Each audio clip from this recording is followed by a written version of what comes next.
Hello YouTube, it's Ryan here with Hobbies and Man once again, and today we're going to be doing another manga first impressions review. Today we're going to be looking at Yakuza Fiance #1. So, yeah, my video plans changed today in order to accommodate this because it came out yesterday, and I thought making a video the day right after would be a good idea. So, let's go over the book facts really quickly, and then I'll show you a little bit about this book.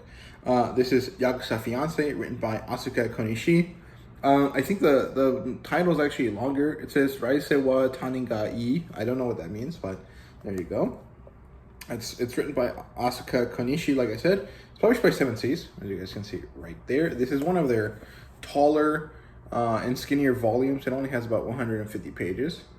This is under the normal 7 Seas line. I thought it was a steamship title, but apparently not. This is because this is actually a seinen. I thought it was a josei, or adult women's comic.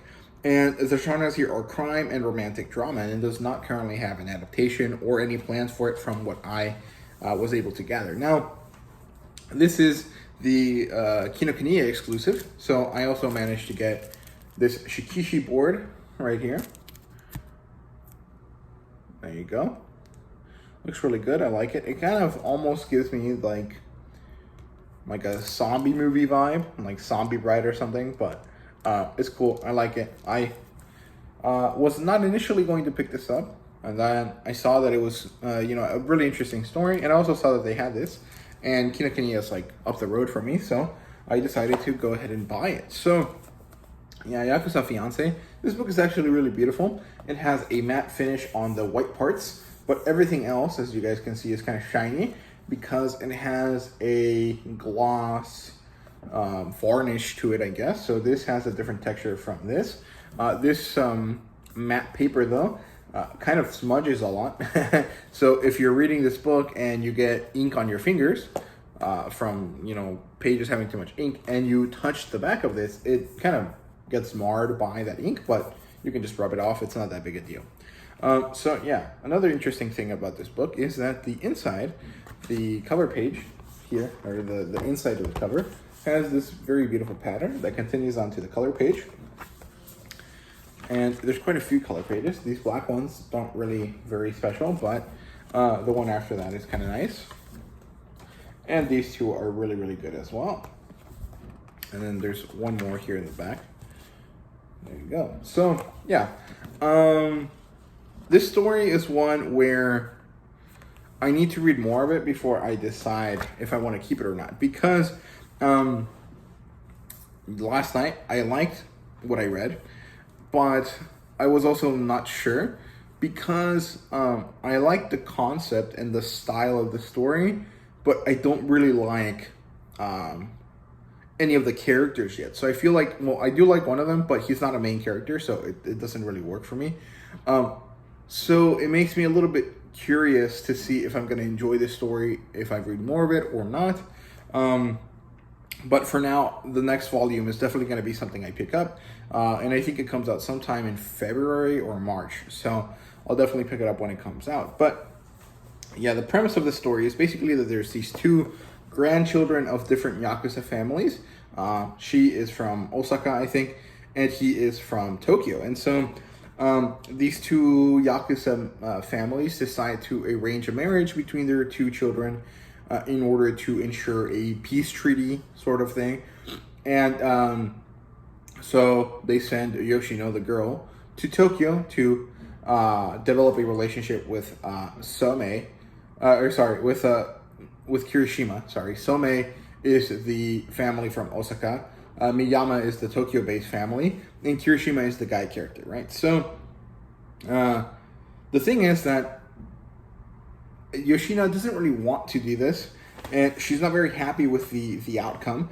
And Kirishima is initially interested, but then he realizes that she's not really who he thought she was going to be based on, like, assumptions he made based on her, family and her, like, likely outcome. And so he's like, you know what, never mind. I don't care about you. Go away. And she gets mad about this. And so she comes back. And then she acts in a way that makes Kirishima actually interested in her again. So It's kind of interesting. It's really weird, actually. Basically, Kirishima is someone that I guess he's like depressed or something. He has this idea about life, and he doesn't really like how life goes for him. So he's looking for someone to ruin his life for him. And in this case, he wants a woman to do it. Yoshino is the woman that he decided he wanted to do this with. But she's really not that type of person, and so it doesn't work. But when she gets angry at him and she shows her, badassery, he gets interested in her again. And it's really weird. I like the concept. I like the execution. I enjoyed it, but I'm not sure I like any of those two characters yet. Kirishima is just a really like slimy type general bad guy. He has that squinty eye thing, like from the different Blue Lock, or Gin from Bleach or stuff like that. Like he has that like slimy bad guy kind of vibe, and Yoshina has that kind of traditional like love story type thing, like girl from the boonies moves to the big city and has to deal with the differences. But also she does have a certain level of like willpower and like badassery to her that I like, but it hasn't really managed to make me like her that much yet. My favorite character is definitely her grandfather. He's just a really funny guy. He's messed up sometimes. The stuff he says and does is really weird, but he's really funny. So I like him, and I like his interactions with Yoshino, but I'm not sure how I feel about Yoshino and Kirishima yet. So I have not really fallen in love with the story yet. So I'm going to hopefully get into it later. Generally speaking, the artwork is pretty good, but I did see Comic Swag, I think, mention it last night or like somewhere yesterday, that it looks like a lot of the expressions that this character uses, that Kirishima uses, look copy pasted, which is this expression right here of his like sideways smiley face. You guys can see it right there. He does this a lot, and I don't necessarily care too much about that, but I noticed it after it was mentioned to me, and it does look like it's copy pasted, and it's kind of funny. But like I said, it's not something that really matters to me. It's just kind of a quirk of the art style. But otherwise, I really do enjoy it. I like the way that Yoshino is drawn. She looks really good, and I like the way that the male characters, are drawn too. Usually, I don't enjoy male characters in this kind of like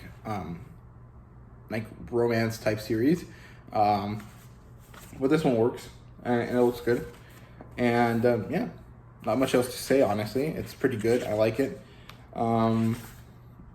Yeah, it's basically it. But like I said, I'm not fully convinced that I like this story yet, but I do want to give it a chance. So let me know what you guys thought about this series, if you've read the first volume yet, and thank you guys very much for watching. See you guys later.